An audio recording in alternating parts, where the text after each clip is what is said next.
హరే కృష్ణ అందరికీ 18 రోజులలో భగవద్గీత అవగాహనము అనేటువంటి ఈ కార్యక్రమానికి ఇస్కాన్ మంగళూరు వారి తరపున మీ అందరికీ స్వాగతం తెలియచేస్తూ ఉన్నాము. ఈరోజు మనము భగవద్గీత యథాతథంలోని 12వ అధ్యాయమైనటువంటి ఆ భక్తి యోగము అనేటువంటి అధ్యాయాన్ని చూడబోతూ ఉన్నాము. గత 11 రోజులుగా రోజుకొక అధ్యాయం చొప్పున భగవద్గీత యథాతథంలోని అధ్యాయాలను చూస్తూ నిన్నటి రోజున ఆ భగవద్గీత యథాతథంలోని 11వ అధ్యాయమైనటువంటి విశ్వరూప సందర్శన యోగము అనేటువంటి అధ్యాయాన్ని చూడడం జరిగింది.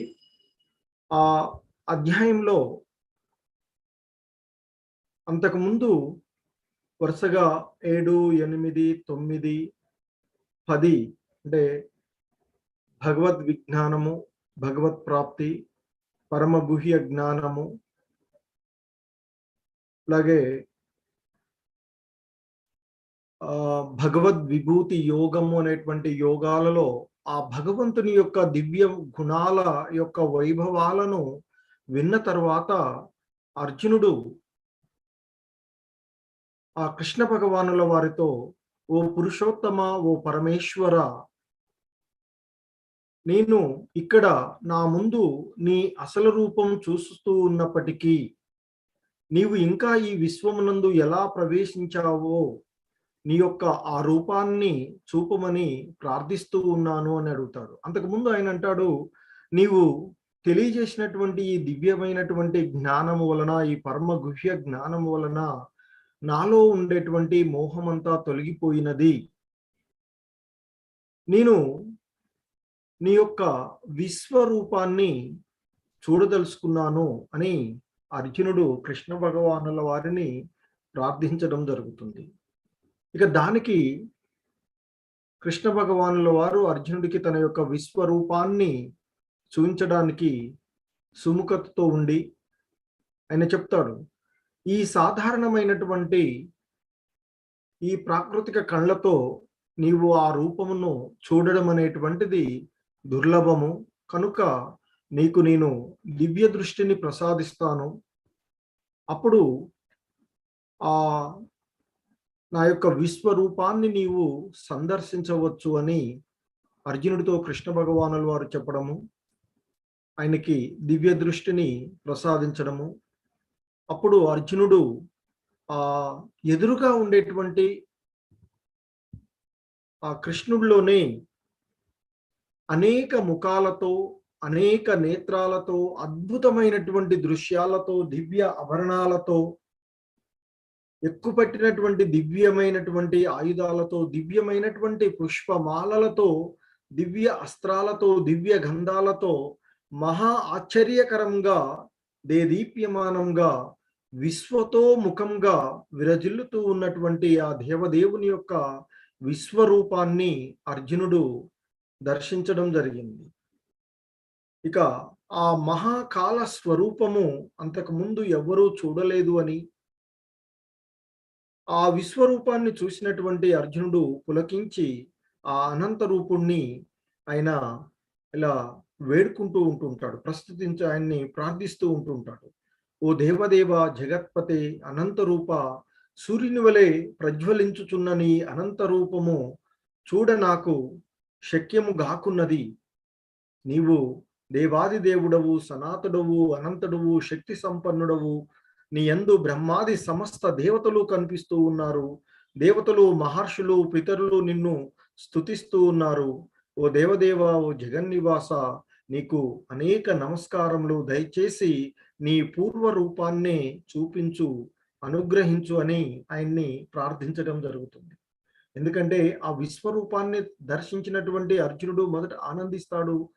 అదే సమయంలో విస్మయానికి గురయ్యి ఎక్కడున్నానో, ఏం చేస్తున్నానో అనేటువంటి విషయాన్ని కూడా మర్చిపోతాడు. అందుకే అంటాడు, ఆయన్ని ప్రార్థిస్తాడు, నీ యొక్క ఆ దేవ రూపమైనటువంటి చతుర్భుజ నారాయణ రూపము చూయించి మని అడుగుతూ ఉంటుంటాడు. సో అర్జునుని కరుణించినటువంటి ఆ కృష్ణ భగవానుల వారు తన యొక్క విశ్వరూపాన్ని ఉపసంహరించుకొని ఆహ్, మొదటగా చతుర్భుజ నారాయణ రూపము, ఆ తర్వాత ద్విభుజ శ్రీకృష్ణుడు రూపంలోకి రావడము, తద్వారా అర్జునుడిని సాధారణంగా నార్మల్ స్థితికి రావడం జరుగుతూ ఉంటుంది. ఇక ఆ తర్వాత కృష్ణ భగవానులు అంటారు, ఈ అద్భుత రూపాన్ని దర్శించడము తపస్సు వలన గాని, వేద అధ్యయనము వలన గాని అలవి కాదు అని ఆయన చెప్పడము, సమస్త ప్రాణుల పట్ల శత్రుభావం లేకుండా అనన్యమైనటువంటి భక్తి వలన మాత్రమే ఆ దివ్య రూపాన్ని తెలుసుకోవడము సాధ్యమవుతుంది అంటూ కృష్ణ భగవానుల వారు చెప్పడం జరుగుతుంది. ఆ విధంగా 11వ అధ్యాయంలో విశ్వరూప దర్శనము చూడడం జరిగింది. ఇక ఈరోజు మనము భగవద్గీత యథాతథంలోని 12వ అధ్యాయమైనటువంటి భక్తి యోగము. ఎందుకంటే మనము భగవద్గీతలో 3 విభాగాలుగా చూసినట్లయితే మొదటి 6 అధ్యాయాలు కర్మయోగాలు, ఆ తర్వాత ఉన్నటువంటి 6 అధ్యాయాలు 7వ అధ్యాయం నుండి ఈరోజు మనం చూడబోతూ ఉన్నటువంటి ఈ 12వ అధ్యాయమైనటువంటి భక్తి యోగము, అంటే 2వ విభాగంలోని చివరి అధ్యాయాన్ని ఈరోజు మనము చూడబోతూ ఉన్నాము. ఈ 18 రోజులలో భగవద్గీత అవగాహనము అనేటువంటి ఈ కార్యక్రమంలో ఈ ద్వాదశ అధ్యాయమైనటువంటి భక్తి యోగంను మనం చూస్తున్నాం. దీన్ని ఇస్కాన్ వ్యవస్థాపక ఆచార్యులైనటువంటి శ్రీల ప్రభుపాదుల వారి యొక్క బోధనల ఆధారంగా వారు ఇచ్చినటువంటి భావము, భాష్యాల ఆధారంగా మనము ఈ భగవద్గీతని అవగాహనము చేసుకోవడానికి ప్రయత్నం చేద్దాము. మొదటిగా ప్రార్థన. ఓం అజ్ఞానతిమిరాంధస్య జ్ఞానాంజనశలాకయా చక్షుర్మిలితం येन తస్మై శ్రీగురవే నమః. శ్రీచైతన్యమనోభీష్టం స్థాపితం येन భూతలే స్వయం రూపః కదా మహ్యం దదాతి స్వపదాంతికం.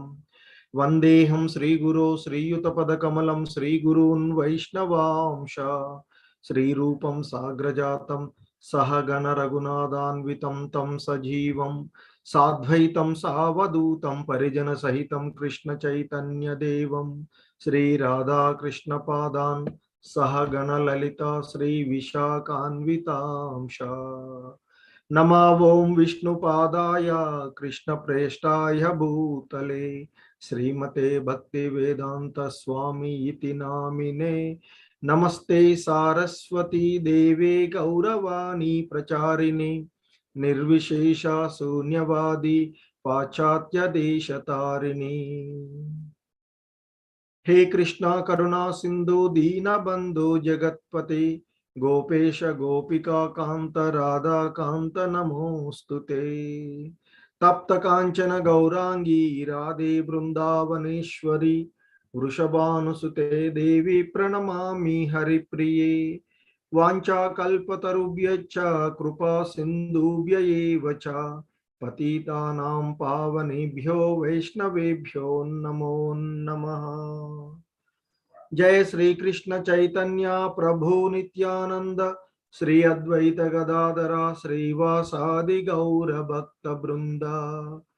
हरे कृष्णा कृष्ण कृष्ण हरे हरे हरे राम राम राम हरे हरे. हरे कृष्ण. సో అందరికీ కూడా ఏకాదశి శుభాకాంక్షలు.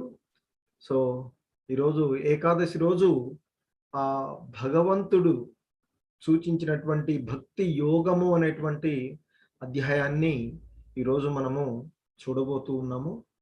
సో ఈ అధ్యాయంలోని మొదటి శ్లోకము అర్జున ఉవాచ ఏవం సతత యుక్తాయే భక్తాస్త్వాం పర్యుపాసతే ఏ చాప్యక్షరమవ్యక్తం తేషాం కే యోగవిత్తమాః.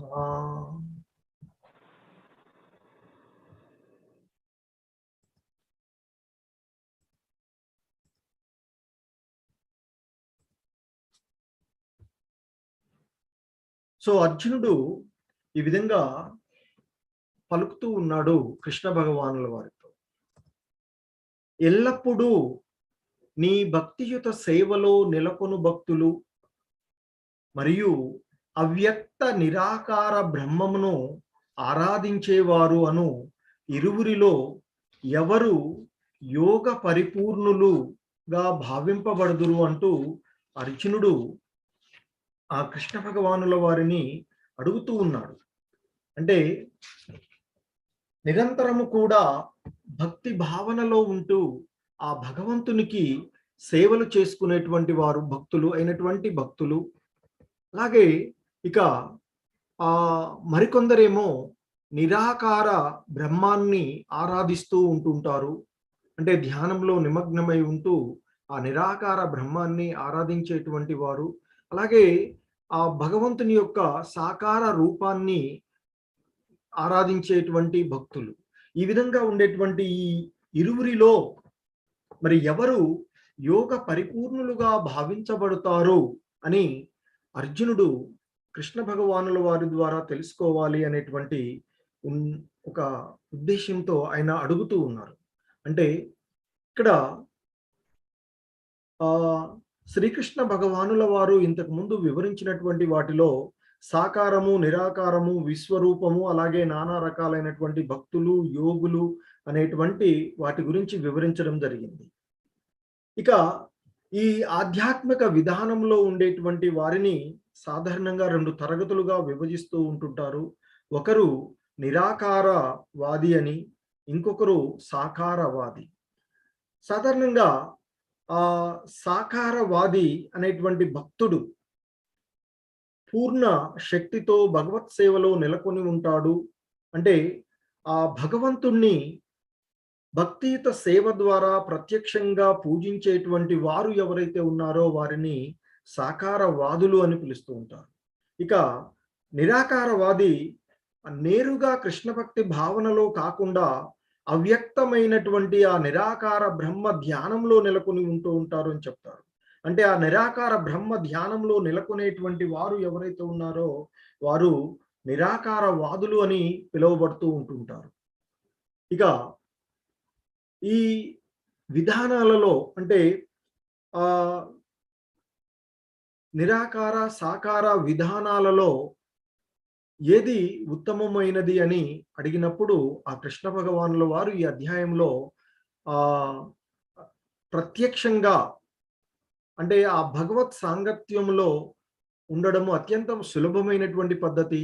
ఆ పద్ధతే ఉత్తమమైనది అర్జున అని చెప్తారు. ఎందుకంటే ధ్యానము ఆచరించడానికి కష్టంతో కూడుకున్నటువంటి విధానము అని తెలియచేయడం జరుగుతుంది ఈ అధ్యాయంలో.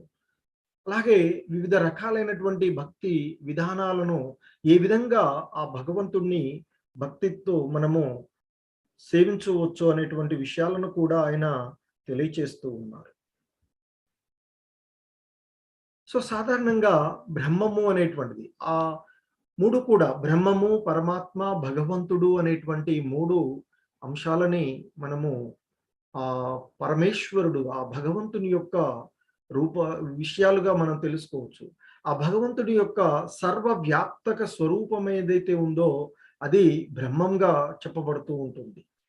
అంటే అది అంతటా కూడా వ్యాపించి ఉండేటువంటిది. ఇక పరమాత్మ అనేటువంటిది అందరి హృదయాలలోనూ కూర్చుని ఉన్నటువంటి ఆ భగవంతుని యొక్క స్వరూపమే, స్వరూప తత్వం ఏదైతే ఉందో అది పరమాత్మగా చెప్పబడుతుంది. ఇక ఆ దేవాది దేవుడి యొక్క సాకార ప్రకటిత రూపం ఏదైతే ఉందో, సాకార రూప ప్రకటితం ఏదైతే ఉందో అది భగవంతుడుగా మనము చెప్తూ ఉంటుంటాం. సో ఆ విధంగా భగవంతుడు.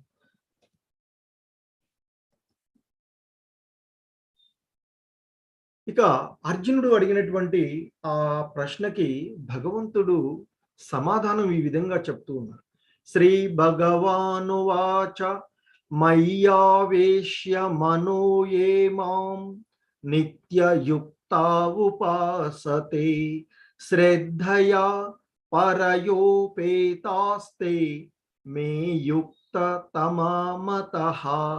ఆయన చెప్తున్నారు నా సాకార రూపము పైననే తమ మనస్సును స్థిరపరిచి దివ్యమైన శ్రద్ధతో నన్ను అర్చించడంలో సర్వదా నెలకొని ఉన్నవారే అత్యుత్తమ యోగ పరిపూర్ణులు అని నా అభిప్రాయము అర్జున అంటూ ఆ కృష్ణ భగవానుల వారు ఆ అర్జునుడి ప్రశ్నకు సమాధానంగా కృష్ణ భగవానుల వారు ఇక్కడ చెప్పినటువంటి అంశం ఏమిటంటే తన యొక్క సాకార రూపంపైనే దృష్టిని కేంద్రీకరించి ఆ భక్తి శ్రద్ధలతో తనను అర్చించేవాడే యోగలో అత్యంత పరిపూర్ణుడుగా భావించబడతాడు అని చెప్తున్నారు. అంటే ఆ కృష్ణ భక్తి భావనలో ఉండడమే ఉత్తమమైనటువంటిది అని ఆ కృష్ణ భగవానుల వారి యొక్క అభిప్రాయాన్ని ఆయన తెలియచేస్తూ ఉన్నారు.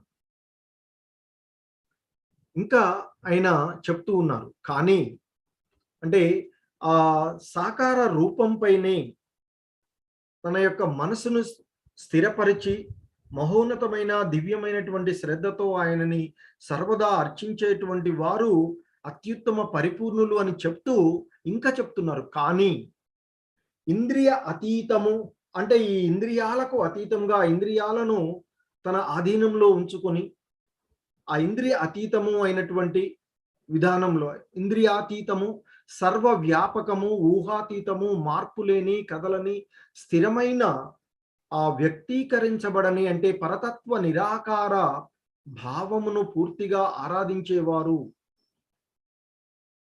సమస్త ఇంద్రియముల నియంత్రణ ద్వారా అందరి పట్ల సమభావము కలిగి అందరి క్షేమంలో నిమగ్నమై చివరికి వారు కూడా నన్నే పొందుతారు అర్జున అంటూ చెప్తూ ఉన్నారు. అంటే ఆ విధానములు కూడా అంటే నిరాకార విధానం కూడా ఆ భగవంతుణ్ణి తెలుసుకోవడానికి ప్రయత్నం చేసేటువంటి విధానమే అని చెప్తూ ఉన్నారు.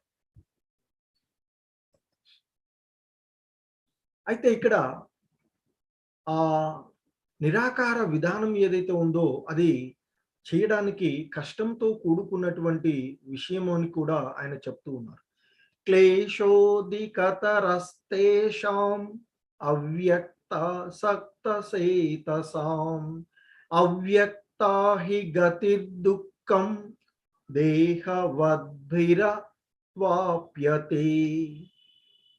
ఇంకా ఆయన చెప్తూ ఉన్నారు పరమ పురుషుని అవ్యక్త నిరాకార తత్వము పట్ల మనసు ఆసక్తమైన వారికి పురోగతి చాలా కష్టంతో కూడుకుని ఉంటుంది. ఆ విధానంలో పురోగతి సాధించడము దేహదారులకు ఎల్లప్పుడూ కష్టమే అంటూ ఆయన తెలియచేస్తూ ఉన్నారు. అంటే ఆ భగవంతుణ్ణి ఆ అచింత్యము అవ్యక్తము అయినటువంటి నిరాకార లక్షణ మార్గాన్ని అనుసరించేటువంటి ఆధ్యాత్మిక వాదులు ఎవరైతే ఉన్నారో వారు ఆ విధానంలో పురోగతి సాధించడము అనేటువంటిది చాలా కష్టంతో కూడుకుని ఉంటుంది. ఎందుకంటే ఆ మనసుని ఇంద్రియాలను స్థిరపరచుకోవడము ఆ తర్వాత ఆ భగవంతునిపై ధ్యాసను కలిగి ఉండడము అనేటువంటిది ఈ దేహదారులకు ఇక్కడ కష్టంతో కూడుకున్నటువంటి విధానమే అవుతుంది అర్జున అని తెలియచేస్తూ ఉన్నారు. అంటే ఇక్కడ తెలుసుకోవాల్సింది ఏంటంటే ఆ భక్తి మార్గము సరళమైనటువంటిది ఆచరించడానికి వీలుగా ఉండేటువంటి విధానము అనేటువంటి విషయాన్ని తెలియచేస్తూ ఉన్నారు. ఇంకా చెప్తున్నారు ఆయన ఏతు సర్వాణి కర్మాణి మయి సన్యస్య మత్పరః అనన్యేనైవ యోగేన మాం ధ్యాయంత ఉపాసతే తేషామహం సముద్ధర్త మృత్యు సంసార సాగరాత్ భవామి న చిరాత్ పార్థ మయ్యావేశిత చేతసాం. ఇంకా చెప్తూ ఉన్నారు ఆయన కానీ ఓ పార్థ కార్యకలాపాలన్నింటినీ నాకు అప్పగించి విచలనం లేకుండా అంకిత భావంతో భక్తి సేవలో నిమగ్నమై మనసును స్థిరపరచుకుని ఎల్లప్పుడూ నన్ను ధ్యానిస్తూ ఆరాధించే వారిని నేను జన్మ మృత్యు సాగరము నుండి శీఘ్రమే రక్షించేవాడిని అవుతాను అంటూ, అంటే వారిని ఈ భవబంధనాల నుండి బయటపడవేస్తాను అని ఆయన చెప్తున్నారు. అంటే భక్తులు ఆ భగవంతుని చేత శీఘ్రమే, అంటే వెనువెంటనే సంసార సాగరం నుండి ఉద్ బయటపడేసేటువంటి భాగ్యవంతులు అని ఇక్కడ కృష్ణ భగవానుల వారే చెప్తూ ఉన్నారు. అదే ఆయన చెప్తున్నారు ఇక్కడ, కార్యకలాపాలన్నింటినీ నాకు అప్పగించి ఎటువంటి విచలనం లేకుండా అంకిత భావంతో భక్తి సేవలో నిమగ్నమై మనసును స్థిరపరచుకుని ఎల్లప్పుడూ కూడా భగవంతుణ్ణి ధ్యానిస్తూ ఆరాధించేటువంటి వారిని ఈ భవబంధనాల నుండి, ఈ భౌతిక ప్రపంచం నుండి ఆయన రక్షించేవాడిని అవుతాను అని అంటున్నారు. అంటే ఆ భగవంతుని యొక్క దివ్యధామాన్ని చేరుకునే విధంగా వారికి అవకాశాన్ని కలగజేస్తాను అని ఆయన తెలియచేస్తూ ఉన్నారు. ఇక మరి ఆ విధంగా తెలియచేసేటువంటి విషయంలో ఆ భగవంతుణ్ణి మరి ఎలా సేవించాలి అనేటువంటి విషయంలో ఇక్కడ అనన్య భక్తి అనేటువంటి విషయాన్ని తెలియచేస్తూ ఉన్నారు. మయ్యేవ మన ఆదత్స్వ మయి బుద్ధిం నివేశయ నివసిష్యసి మయ్యేవ అత ఊర్ధ్వం న సంశయః. ఆ భగవంతుడు ఇక్కడ చెప్తున్నారు, దేవాది దేవుడనైనా నాపైనే మనసును స్థిరపరచు, నీ బుద్ధినంతా నా కొరకు ఉపయోగించు, ఆ విధంగా నీవు నిస్సందేహంగా నాలో ఎల్లప్పుడూ నివసిస్తావు అంటూ ఇక్కడ ఆ భగవంతుని పైన ఎక్కడ చెప్తూ ఉన్నారైనా, ఆ శ్రీకృష్ణ భగవానుని భక్తియుత సేవలో నెలకొనేవాడు ఆ దేవదేవునితో ప్రత్యక్షమైనటువంటి సంబంధంలోనే జీవిస్తాడు అని చెప్తూ ఉంటుంటారు. కనుక వారు నిరంతరము ప్రతి పనిలోనూ కూడా ఆ అనన్య భక్తితో ఉండేటువంటి, ఏది చేస్తూ ఉన్నా ఆ కృష్ణ సంబంధంలోనే, ఏ పని చేస్తున్నా, ఎక్కడ ఉన్నా, ఎవరితో మాట్లాడుతూ ఉన్నా, ఏ విధమైనటువంటి కార్యకలాపాలను వారు నిర్వహిస్తూ ఉన్నా ఆ కృష్ణ సంబంధంలోనే, కృష్ణ అనుకుంటూ, హరే కృష్ణ అనుకుంటూ ఆ కృష్ణ సంబంధంలోనే ప్రతి విషయాన్ని కూడా ఆ భగవంతుని యొక్క సంబంధంలోనే చూడడం జరుగుతుంది. అదే ఈ భగవద్గీత కూడా మనకి తెలియచేస్తూ ఉంది. ఆ విధంగా నిరంతరం కూడా ఆ భగవంతుని ధ్యాసలోనే ఉండేటువంటి ఆ విధానం ఏదైతే ఉందో, అంటే మన యొక్క కర్మలను, మన యొక్క పనులను, మన యొక్క విద్యుక్త ధర్మాలను మనం నిర్వర్తిస్తూనే ఆ భగవంతుని సంబంధంలో ఉండేటువంటి విధానం ఏదైతే ఉందో అది అనన్య భక్తి అని చెప్తున్నారు. ఆ విధంగా ఆ భక్తిని ఆచరించేటువంటి వారు ఎల్లప్పుడూ కూడా ఆ భగవంతుని యొక్క దివ్యధామంలోనే నివసిస్తారు, ఆయనలోనే నివసిస్తారు, ఆయనతోనే, ఆయన యొక్క సాంగత్వంలోనే ఉంటారు అని చెప్తూ ఉన్నారు.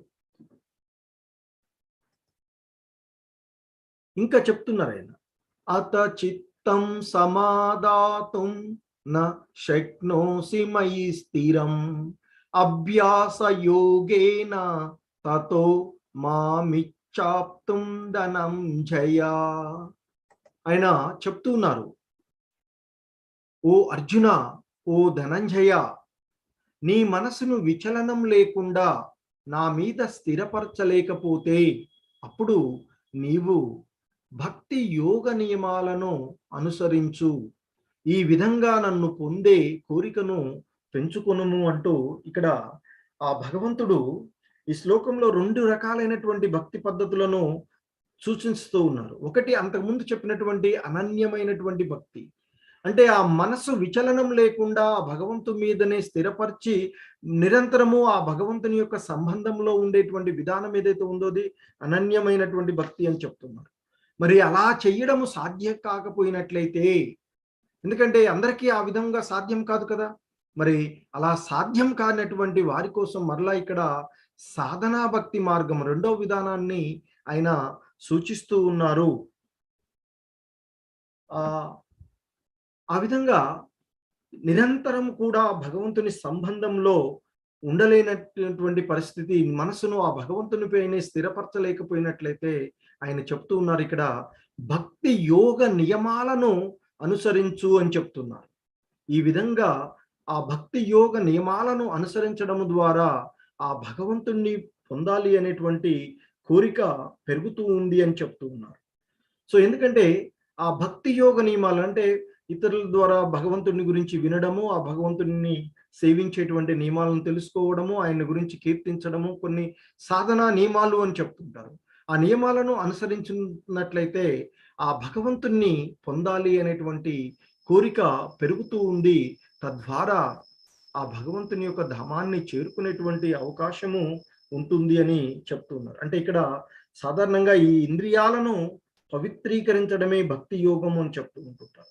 సో కాబట్టి ఆ యోగ నియమాలను అనుసరించడం ద్వారా ఆ భగవంతుణ్ణి పొందాలి అనేటువంటి కోరికను పెంచుకోవచ్చు అని చెప్తున్నారు. ఇంకా ఆయన చెప్తూ ఉన్నారు, అభ్యాసేప్య సమర్థోసి మత్కర్మ పరమో భవ మదర్థమపి కర్మాని కుర్వన్ సిద్ధిమవాప్స్యసి. ఆయన ఇంకా చెప్తున్నారు, అంటే మొదట అనన్యమైనటువంటి ఆ భక్తి విధానాన్ని నిరంతరము ఆ భగవంతుని ధ్యాసలోనే నిమగ్నమై ఉండలేకపోతే భక్తి యోగ నియమాలను ఆచరించమని అన్నారు. ఆ భక్తి యోగ నియమాలను కూడా ఆచరించడము సాధ్యం కానట్లయితే, అంటే ఆ భక్తి యోగ సూత్రాలను సాధన చేయడానికి ఆ కూడా వీలు కానట్లయితే, ఎందుకంటే అక్కడ భక్తి యోగ నియమాలను చేసేటప్పుడు ఒక ప్రామాణికుడైనటువంటి గురువుని నిర్దేశకత్వంలో కొన్ని నియమాలను తప్పక పాటించాలి అని చెప్తూ ఉంటుంటారు. మరి అవి కూడా నీకు చేయడం సాధ్యం కాకపోయినట్లయితే, ఇక చెప్తున్నారు ఆయన, భక్తి యోగ నియమాలను కూడా నీవు అభ్యాసం చెయ్యలేకపోతే నా కోసము పనులు చెయ్యడానికి ప్రయత్నం చేయుము.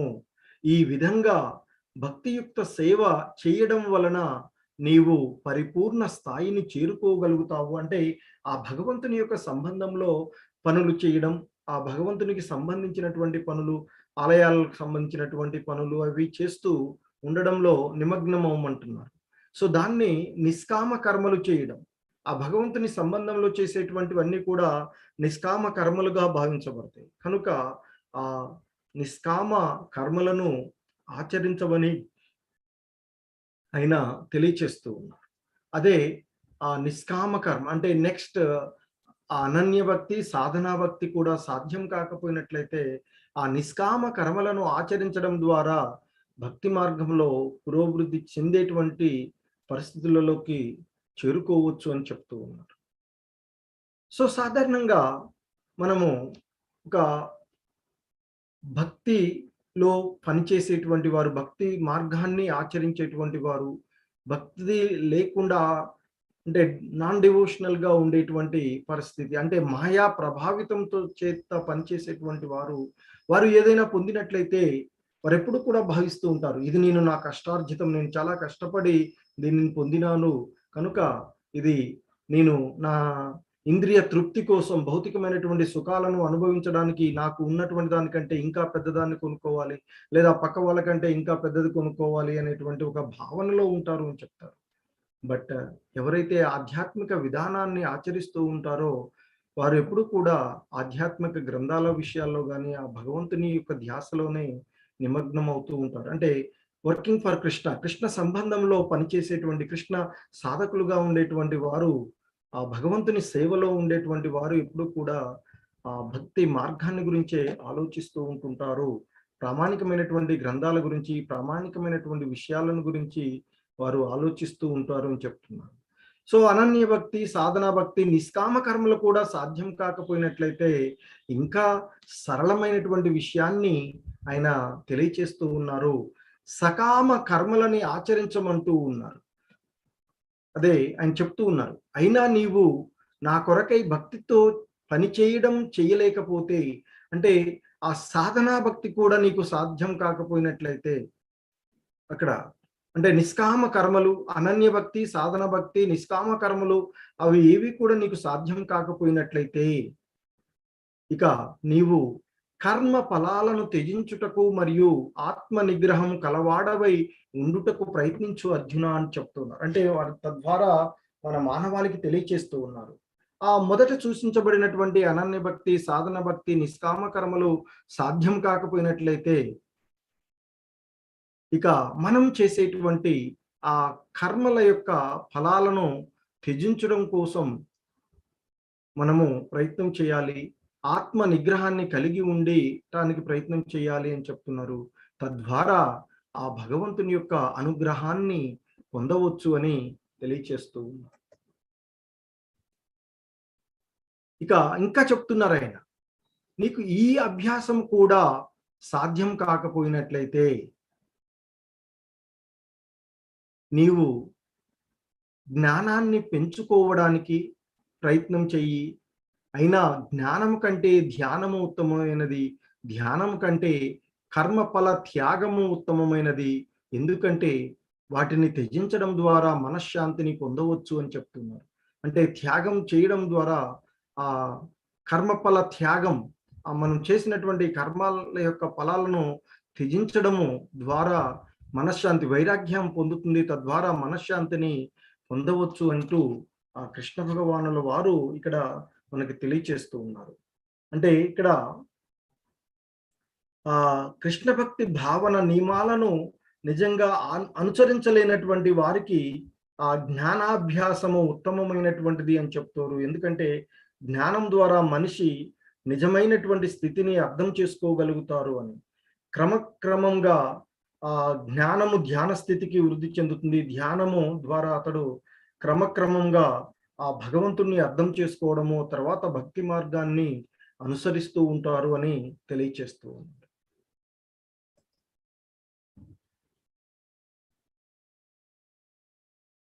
సో ఇంకా మరి ఆ భగవంతుణ్ణి సేవించేటువంటి శుద్ధ భక్తులు వారు ఎలా ఉంటారు అనేటువంటి విషయాన్ని ఇక్కడ ఆయన తెలియచేస్తూ ఉన్నారు.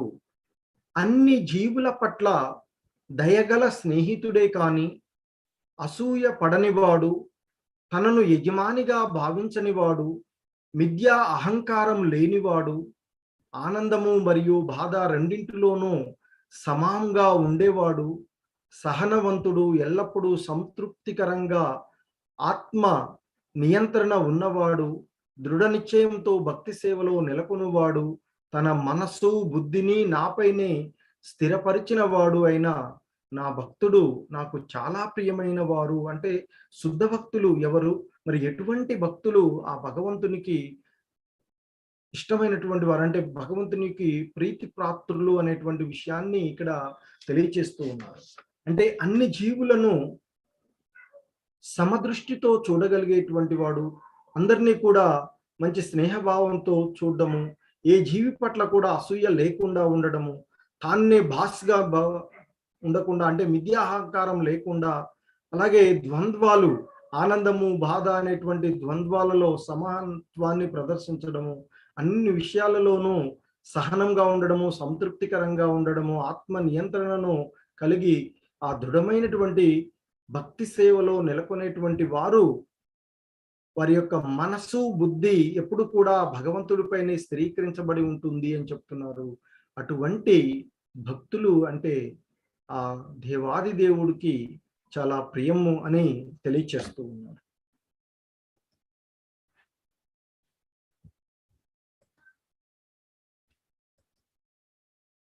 సో ఇంకా ఆయన తెలియచేస్తున్నారు, ఏ ఒక్కరికి బాధ పెట్టని వాడు, ఎవరి చేత ఉద్వేగానికి గురికాని వాడు, సుఖాల్లో బాధల్లో ఒకేలా ఉంటూ భయము ఆందోళన రహితంగా ఉన్నటువంటి నా భక్తులు నాకు చాలా ప్రియమైన వారు అంటూ ఆయన భక్తులు, ఎటువంటి భక్తులు అంటే ఆ భగవంతునికి ప్రియంగా ఉంటుందో వారి గురించి ఇక్కడ తెలియచేస్తూ ఉన్నారు. అంటే ఎవరికి కూడా, ఎదుటి వారికి ఎవరిని కూడా బాధలకు గురి చేయనటువంటి వారు, అంటే భక్తులు అనేటువంటి వారు ఇతరులకు ఎటువంటి హాని కలగజేయకుండా ఉండేటువంటి, ఎటువంటి ఇబ్బంది కలగకుండా ఉండేటువంటి వారు. అంటే ఇక్కడ ఆ భక్తుని యొక్క యోగ్యతలు కొన్నింటిని ఆయన మనకి తెలియచేస్తూ ఉన్నారు. ఏంటంటే అవి ఎవరిని బాధ పెట్టకూడదు అని, అలాగే ఎవరి చేత కూడా ఉద్వేగానికి గురి కాకుండా ఉండాలి అని, సుఖాల్లోనూ బాధల్లోనూ ఒకే విధంగా ఉండి భయము ఆందోళన రహితంగా ఉండాలి అని, అటువంటి భక్తులు ఆయనకి చాలా ప్రియమైనటువంటి వారు అని చెప్తున్నారు. అంటే సాధారణంగా ఆ కృష్ణ భక్తులు ఎటువంటి, అంటే ఎవరికి కష్టాన్ని కలిగించడం కానీ, వారు ఆందోళన భయము పొందడం కానీ లేకుండా ఉంటారు. అంటే ప్రతి ఒక్కని పట్ల దయ కలిగి ఉంటారు అని, ఇతరులకు ఆందోళన కలిగే విధంగా వారెవరూ కూడా ప్రదర్శించరు అని చెప్తూ ఉంటుంటారు. సో, ఇక్కడ మనకొక కృష్ణ భక్తుని యొక్క ఉదాహరణగా తీసుకోవచ్చు. ఆహ్, ఆ వైష్ణవ భక్తులుగా ఉండేటువంటి వారు ఒకసారి శివుడు అక్కడ ఉండేటువంటి సభను ఉద్దేశించి, ఆ సభలో అనేకమైనటువంటి మహర్షులు, తర్వాత భక్తులు వాళ్ళందరూ ఉన్నటువంటి ఆ సమయంలో ఆయన ప్రసంగిస్తూ ఉంటుంటారు.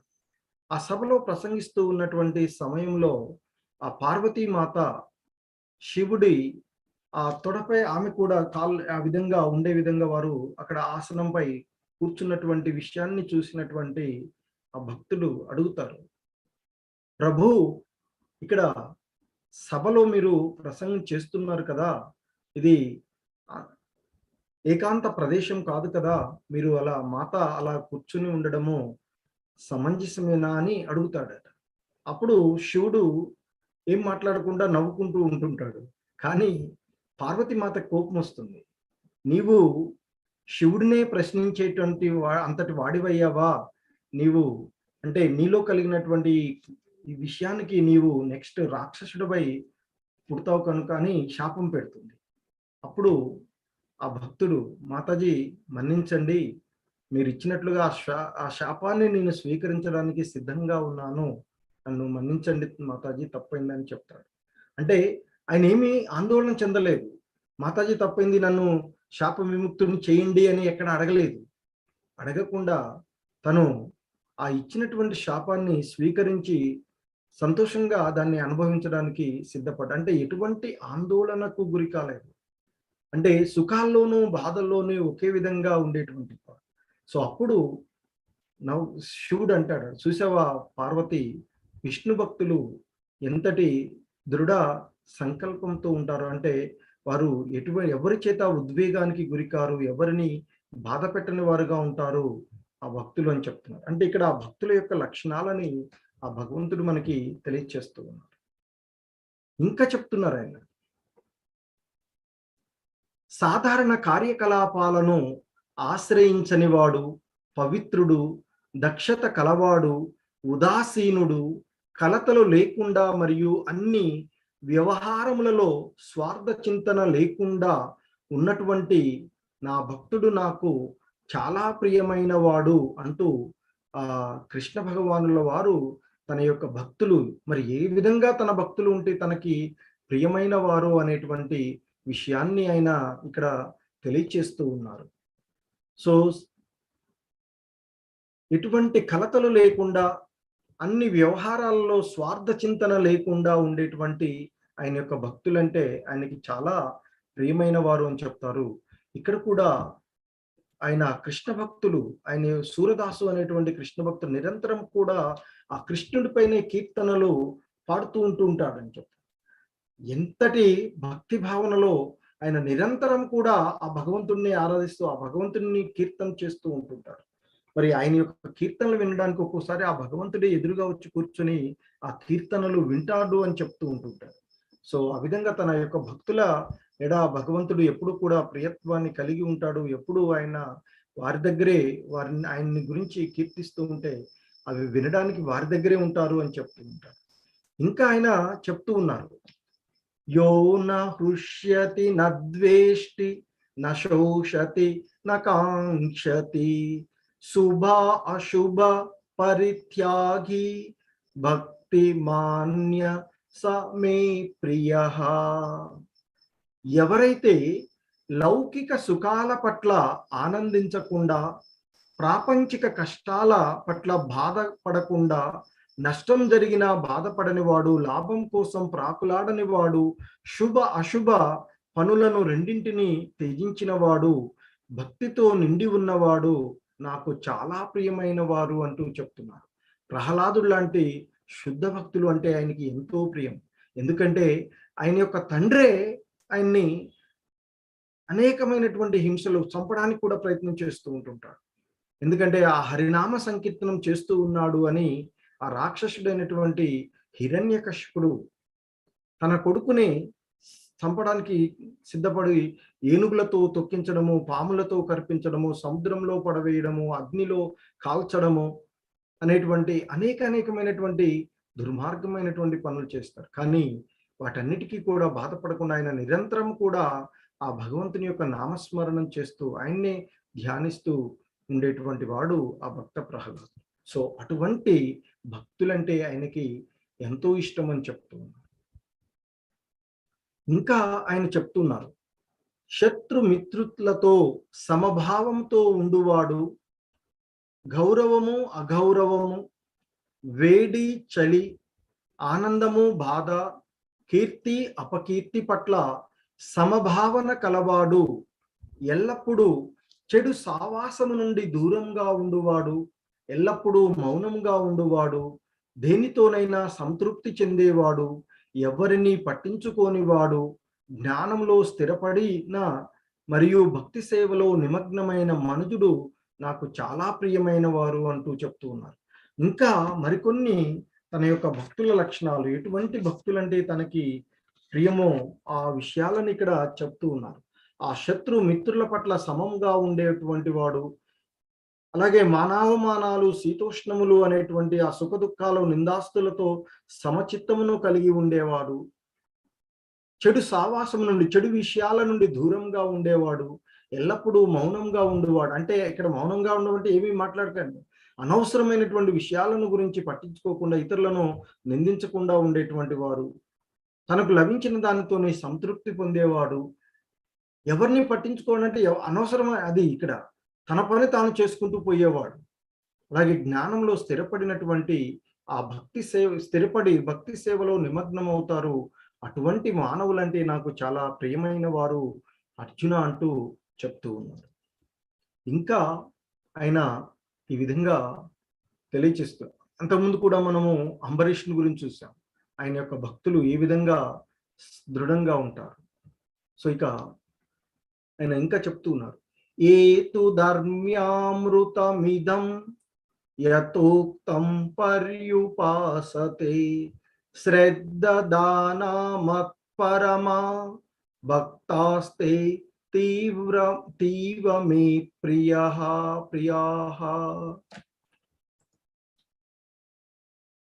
ఆయన ఇంకా చెప్తున్నారు, భక్తి యోగము అను ఈ అమృత మార్గమును అనుసరించుచు నన్నే పరమలక్ష్యంగా చేసుకుని పూర్తిగా భక్తిలో నెలకొని ఉండువారు నాకు అత్యంత ప్రియమైన వారు అర్జున అంటూ ఆయన తన యొక్క భక్తి మార్గం, ఆ భక్తి యోగాన్ని ఆయన ఇక్కడ చెప్తున్నారు. అమృత మార్గము అని చెప్తున్నారు. అంటే శాశ్వతమైనటువంటి మార్గము, అన్నిటి నుండి బయటపడేసేటువంటి మార్గము. అందుకే ఆ భక్తి యోగము అనేటువంటి అమృత మార్గాన్ని అనుసరించేటువంటి వారు ఎవరైతే ఉన్నారో, అలాగే ఆ భగవంతుడినే లక్ష్యంగా చేసుకుని జీవుడి యొక్క పరమగమ్యం కూడా అదే, ఆ భగవంతుని చేరుకోవాలి, ఆ భగవంతుని సాంగత్వంలో ఉండడమే జీవుడి యొక్క లక్ష్యం. సో ఆ భగవంతుణ్ణి పరమలక్ష్యంగా చేసుకుని పూర్తిగా భక్తిలో నెలకొని ఉండేటువంటి వారంటే ఆయనకి ఎంతో ప్రియము అని చెప్తున్నారు. అంతకుముందు అధ్యాయాల్లో కూడా ఆయన చెప్పడం జరిగింది. సో నా ప్రియమైనటువంటి భక్తులకు కావలసినది ఏది సమకూరుస్తాను, ఉన్న దానిని నేను సంరక్షిస్తాను అంటూ ఆయన తన యొక్క భక్తులు గురించి నిరంతరం కూడా ఆలోచించేటువంటి వారు, వారికి కావలసినవన్నిటిని కూడా సమకూర్చేటువంటి వారు, వారికి ఉన్న వాటిని సంరక్షించేటువంటి వారు.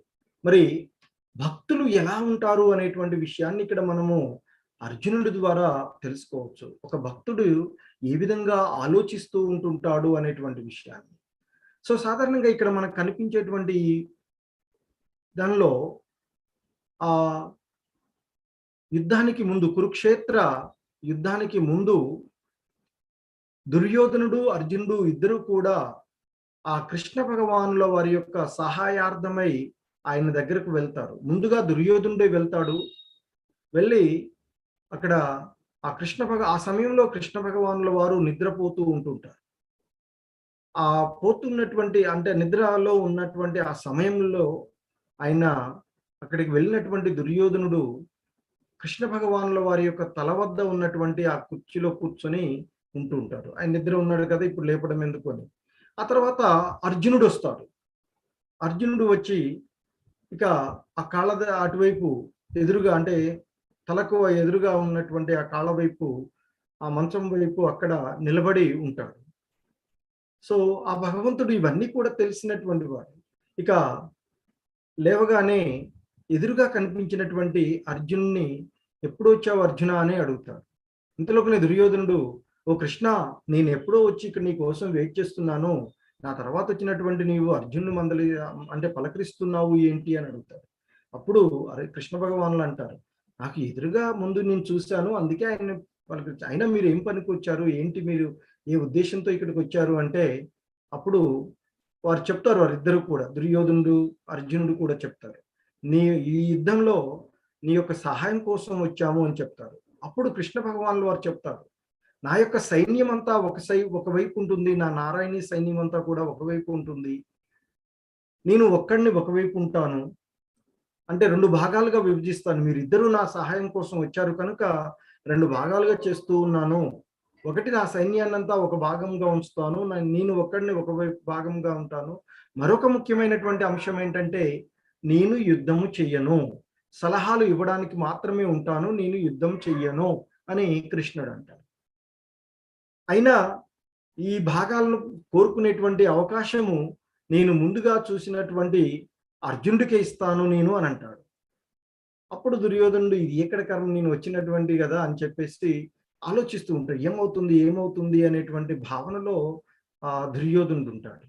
ఇక కృష్ణ భగవానుల వారు చెప్పినటువంటి మాట ప్రకారం, అంటే నా సైన్యమంతా ఒకవైపు ఉంటుంది. నేను ఒక్కడిని ఒకవైపు ఉంటాను. నేను అంటే ఆయుధం పట్టి యుద్ధం చేయను.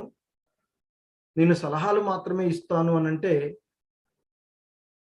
అయినా అర్జున కోరుకో అంటే, ఇక అప్పుడు అర్జునుడు అంటాడు, "ఓ కృష్ణ, నీ సైన్యమేమీ మాకొద్దు. నీవు ఒక్కడివే మా వైపు ఉంటే చాలు" అని కోరుకుంటాడు. అప్పుడు ఇక దుర్యోధనుడు ఎంతో సంతోషపడి, "ఎంత మూర్ఖుడివయ్యా అర్జున! ఎందుకంటే అంతగా ఉండేటువంటి సైన్యాన్ని వదిలి ఒక్కడిని తీసుకుంటున్నావు. అందున మళ్ళీ నేను ఆయుధం పట్టి యుద్ధం చేయనంటున్నాడు కృష్ణుడు. మరి అటువంటి అవకాశం వచ్చినా కానీ ఉపయోగించుకోలేనటువంటి అన్‌ఇంటెలిజెన్స్ పర్సన్‌గా అర్జున్‌ని దుర్యోధనుడు భావిస్తాడు. కానీ అభక్తుడైనటువంటి దుర్యోధనుడికి ఏం తెలుసు? ఆ కృష్ణ భగవానుల వారి యొక్క విలువ. సో అర్జునుడికి తెలుసది. సో నిజంగా ఇక్కడ ఒక వాస్తవికమైనటువంటి భక్తునికి ఆ భగవంతుని గురించి తెలుస్తూ ఉంటుంది. ఆ భగవంతుని సంబంధం తప్ప మరేది కూడా భక్తుడు కోరుకోడు అనేటువంటి విషయానికి ఇక్కడ అర్జునుడిని ఉదాహరణగా తీసుకోవచ్చు. అలాగే శ్రీమద్ భాగవతం ప్రకారంగా 9 రకాలైనటువంటి భక్తిని మనము విశదీకరిస్తున్నాము. ఆల్రెడీ అంతకుముందు అధ్యాయంలో కూడా చేయడం జరిగింది. శ్రవణము అంటే ఆ భగవంతుని యొక్క లీలల గురించి వినడము. కీర్తనము అంటే ఆ భగవంతుని యొక్క విభూతులను ప్రచారం చేయడము, చెప్పడము.